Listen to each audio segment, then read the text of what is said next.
Assalamualaikum warahmatullahi wabarakatuh. Halo sahabat buka buku, salam literasi. Saya Gali dan selamat datang di channel yang akan memberikan Anda pengalaman seputar buku.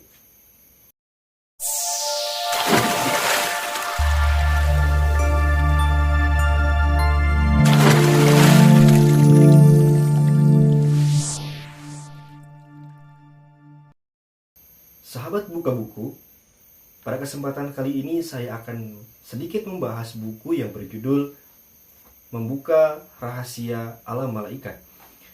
Kenapa saya membahas buku ini? Karena menurut saya buku ini cukup menarik dan luar biasa sekali, di mana dalam buku ini dibahas seluruh hal tentang malaikat, dan bukan hanya tentang malaikat yang 10, tapi banyak malaikat yang dibahas dalam buku ini, itu hampir ada 50 lebih ya. Jadi saya kira ini buku yang cukup menarik karena pembahasannya juga ini bukan abal-abal ya. Dari mulai tugas sampai ke bentuk malaikat itu ada di buku ini. Oke, kita langsung saja ke pembahasan.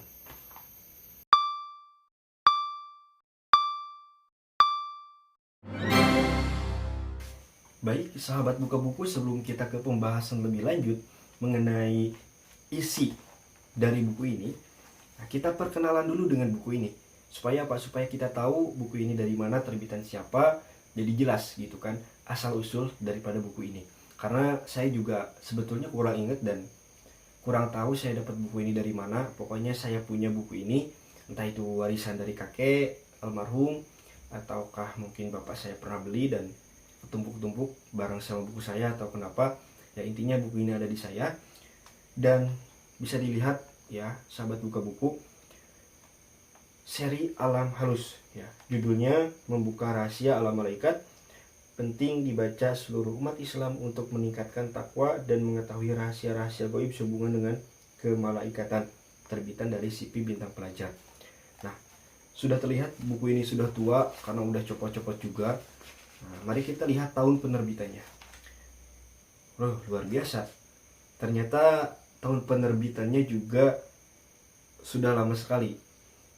Ini terbitan tanggal 1 Maret tahun 1987 Masehi atau 1 Rajab 1407 Hijriah.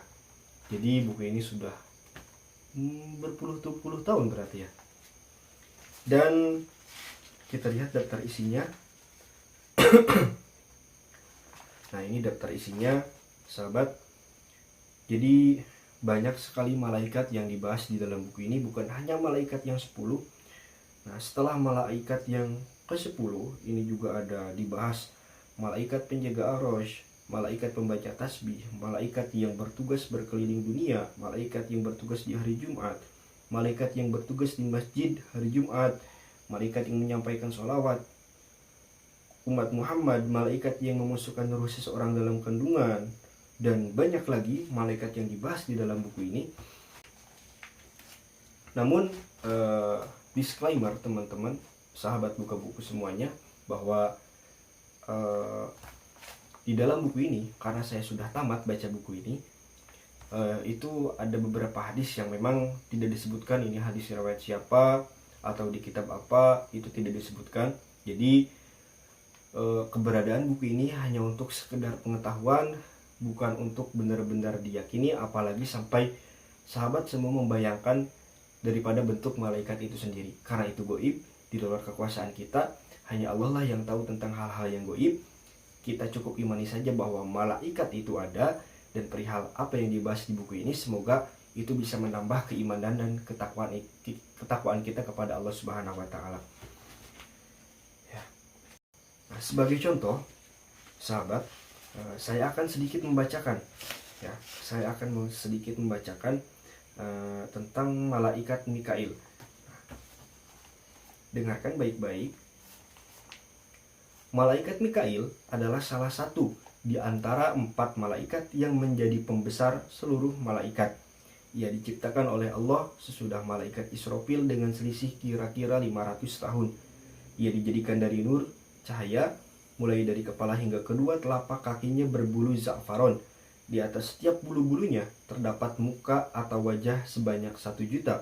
Setiap wajah satu mempunyai 1 juta mata. Padahal tiap-tiap mata senantiasa menangis untuk memohon rahmat bagi orang-orang mukmin yang berdosa. Selain itu, tiap-tiap wajah mempunyai mulut sebanyak 1 juta, sedang tiap-tiap mulut mempunyai lidah sebanyak 1 juta pula. Tiap-tiap satu lisan bisa mengucapkan 1 juta macam bahasa. Padahal tiap-tiap lisan membaca istighfar untuk orang-orang mukmin yang berdosa. Kemudian tiap-tiap mata meneteskan air mata 7.000 tetesan. Lalu tiap-tiap tetesan air mata itu Allah menciptakan malaikat satu yang serupa dengan bentuk malaikat Mikail. Tugas mereka adalah membaca tasbih sampai hari kiamat. Mereka itu bernama Karubiyun. Di samping bertasbih, mereka itu bertugas sebagai pembantu malaikat Israfil menjalankan tugas, yaitu membagi hujan, menjaga tumbuh-tumbuhan, membagi rezeki dan buah-buahan. Nah, itu sedikit tentang pembahasan malaikat Mikail alaihissalam, dan masih banyak pembahasan lainnya di sini ya. Jadi memang dijelaskan secara rinci, itu dari mulai tugas-tugasnya, bentuk-bentuknya, itu kan. Cuma satu yang harus sahabat semua ingat, apa yang saya katakan di awal, bahwa ini cukup, malaikat itu cukup kita yakini keberadaannya, tidak perlu sampai membayangkan, karena tadi di buku ini digambarkan oh gini, oh mungkin gini, gak usah dan gak boleh ya, karena cukuplah itu mah urusan Allah gitu kan. Kita mah cukup yakin aja bahwa malaikat itu ada gitu kan. Ini mah kita supaya nambah keimanan kita aja, bahwa ternyata bentuk malaikat itu kalau memang misalkan seperti itu, wah berarti kita itu kecil banget gitu kan, berarti kita itu kecil banget. Padahal kita sebagai manusia udah ngerasa gede gitu kan, ngeliat semut kecil banget, dan mungkin di mata malaikat kita itu makhluk yang kecil juga gitu. Karena ya luar biasa sekali gitu kan. Kalau misalkan kita bandingkan diri kita dengan penjelasan tadi bentuk malaikat, ya mungkin kita segede apa gitu. Nah, dan di sini juga masih banyak pembahasan lain, bahkan ya kalau yang malaikat Israfil itu sampai dari bentuk sampai tentang besarnya dan jumlah sayapnya juga dibahas. Nah, kita coba baca yang jumlah sayapnya. Jumlah sayap malaikat Israfil itu ada 4. Sayap yang pertama panjangnya sampai ke arah barat, yang kedua sampai ke arah timur, dan yang ketiga menutupi badannya, sedang yang keempat menutupi kepalanya. Warna dari muka malaikat Israfil itu kuning tua, sedang sebab musabab wajahnya menjadi kuning dikarenakan getaran rasa takut kepada Allah yang selalu menghantui malaikat Israfil alaihissalam. Kalau misalkan kita ambil pelajaran dari apa yang tadi saya bacakan di buku ini, ketika dikatakan bahwa malaikat Israfil wajahnya, kulitnya itu kuning tua dikarenakan takut kepada Allah, padahal kita tahu bahwa malaikat itu tidak pernah melakukan dosa sekecil apapun karena mereka adalah makhluk yang taat kepada Allah, tapi dia masih merasa takut kepada Allah. Lalu bagaimana dengan kita sebagai manusia yang tidak pernah luput dari yang namanya dosa, dan mungkin hari-hari kita dipenuhi dosa, kemaksiatan yang kita lakukan gitu kan. Mungkin kita terlihat baik di mata orang, tapi sebenarnya ternyata kita sering melakukan kemaksiatan ketika kita sendiri gitu kan. Jadi ini sebagai muhasabah juga bagi kita, sudah sampai mana ketakutan kita kepada Allah sebagai diri kita yang memang penuh dengan dosa. Malaikat yang tidak dipenuhi dosa pun sampai kulitnya kuning tua saking takutnya kepada Allah. Lalu bagaimana dengan kita? Kok kita santai-santai aja? Kok kita tidak melakukan hal-hal yang seharusnya kita lakukan sebagai kewajiban-kewajiban kita sang hamba kepada sang pencipta? Kadangkala kita untuk mengangkat tangan pun, takbiratul ihram dengan mengucap Allahu Akbar, kita berat. Kadangkala kita untuk melakukan mengucap sholawat pun juga berat, padahal itu adalah suatu hal yang mudah. Jadi ini sebagai pengingat bagi diri saya khususnya, dan juga bagi kalian yang mendengarkan. Nah, untuk teman-teman yang mau tahu lebih lanjut tentang buku ini, bisa cari, tapi saya nggak tahu apakah buku ini masih diterbitkan atau tidak.